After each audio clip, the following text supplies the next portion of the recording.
So we're going to continue our discussion on integers, and we're going to go over real quickly some of the properties of multiplying and dividing integers. So with multiplying and dividing, the couple things that you want to remember is that if you're multiplying two positives, you will get a positive answer.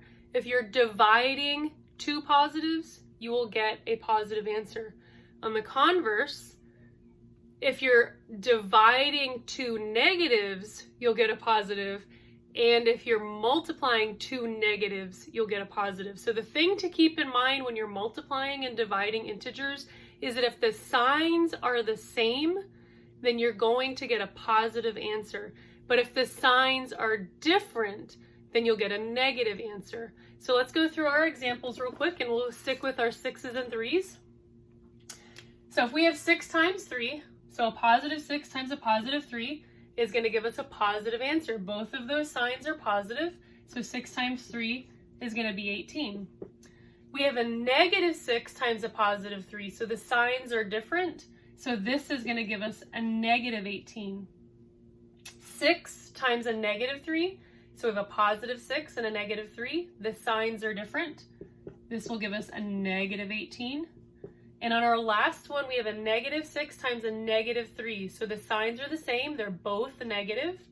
So therefore, the answer will be positive.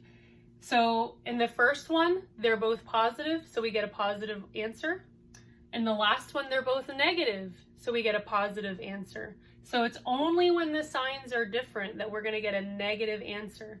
So another thing that you want to keep in mind is that when we have two signs in a row, so we have a multiplication and then a negative, okay? So typically we're going to separate signs with parentheses.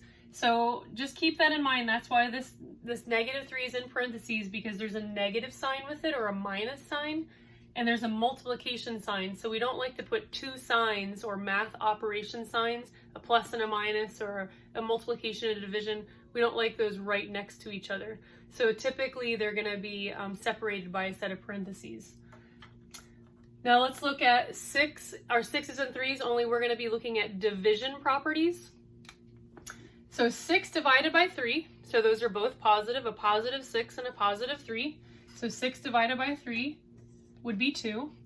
And negative 6 divided by a positive 3, so the signs are different, that would give us a negative 2. And 6 divided by a negative 3, so again a positive and a negative, will always equal a negative.